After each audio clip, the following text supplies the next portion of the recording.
Miren, en el fútbol hay jugadores que marcan goles, ¿cierto? Y luego están esas fuerzas de la naturaleza que cambian el deporte para siempre. Esta es la historia de una leyenda que era mucho más que un futbolista.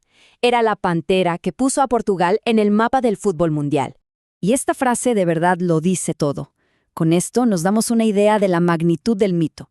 No estamos hablando de un gran jugador cualquiera, sino de un ícono, del primer gran héroe del fútbol portugués, un hombre que salió de la nada para conquistar Europa. Bueno, arranquemos por el principio, porque para entender la leyenda, primero hay que conocer al niño. Y su historia no comienza en los grandes estadios, para nada, sino en un lugar muy, muy lejano.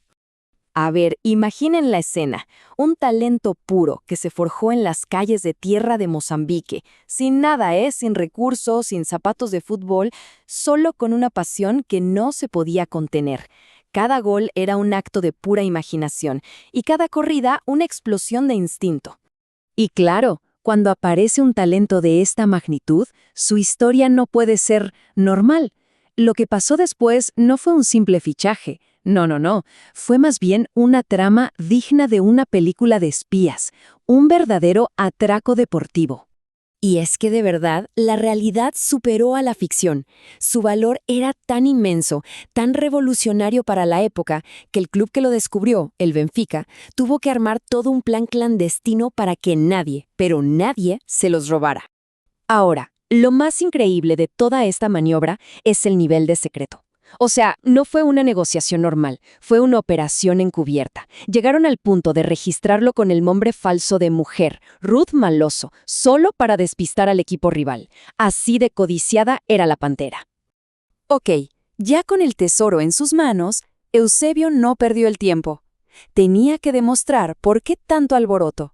Y eligió el escenario más grande de todos para hacerlo, enfrentándose a la mismísima realeza del fútbol en una noche que, definiría toda una era. Y aquí era el momento de la verdad. Piensen en el escenario.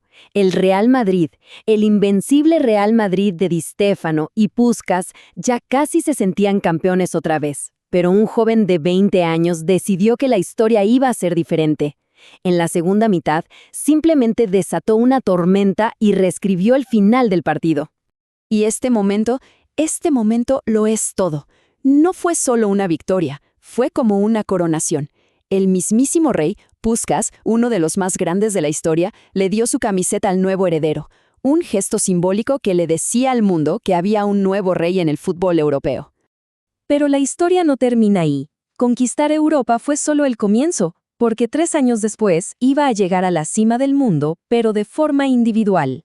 Y esto es súper importante, porque Eusebio no solo rompía redes, ¿saben? Rompía barreras. Fue un pionero absoluto. Le abrió las puertas a todo un continente y se convirtió en el primer gran embajador del fútbol africano en la élite mundial. Bien, ahora nos vamos al Mundial del 66, y aquí es donde la leyenda se vuelve agridulce. El escenario donde su figura se hizo gigante, pero también donde el héroe mostró su lado más humano. La cosa pintaba muy pero que muy mal. Era un desastre total. Portugal, una de las grandes favoritas, estaba quedando en ridículo contra una sorprendente Corea del Norte. 3-0 abajo en menos de media hora. El sueño del Mundial se estaba acabando. Pero entonces, un solo hombre dijo, hasta aquí. Eusebio, casi por su cuenta, decidió declararle la guerra al destino y desató una fuerza imparable.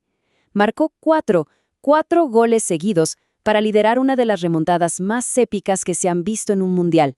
Una cosa de leyenda. Hizo lo imposible en cuartos, ¿no? Pero a veces, la gloria completa se escapa. A pesar de que fue el mejor de todo el torneo, por lejos, Portugal cayó en semifinales contra Inglaterra, que jugaba en casa. Y al final, la imagen que quedó para siempre no fue la del superatleta, sino la del hombre. Esas lágrimas nos mostraron a un gigante con un corazón enorme, un tipo que sentía el fútbol en el alma. Su humildad era tan grande como la potencia de su disparo. Entonces, cuando pensamos en Eusebio, ¿qué es lo que queda? Porque es mucho más que un goleador histórico. Y aquí está la clave para entender su verdadera dimensión. Eusebio fue como un puente. el eslabón perdido entre el fútbol de antes y el de ahora. Antes de él, el juego era más técnico, más pausado. Él le metió una velocidad, una potencia física que simplemente estaba adelantada a su época. Es que, a ver, piénsenlo. Tenía la velocidad de un corredor de 100 metros, la potencia de una locomotora, un disparo que parecía un cañón y el instinto de un depredador. Era un atleta del futuro jugando en los años 60. Y todo esto pasó en un abrir y cerrar de ojos. En un periodo muy corto de tiempo, lo ganó todo. Dejó una marca imposible de borrar y se consolidó sin ninguna duda como el mejor jugador del planeta. Así que nos quedamos con esta pregunta, ¿no? Al ver esa mezcla, esa explosión de velocidad, de fuerza, de técnica, es casi imposible no pensar que él fue el prototipo del futbolista total que vemos hoy en día. Un pionero que no solo corría, sino que volaba directo hacia la eternidad.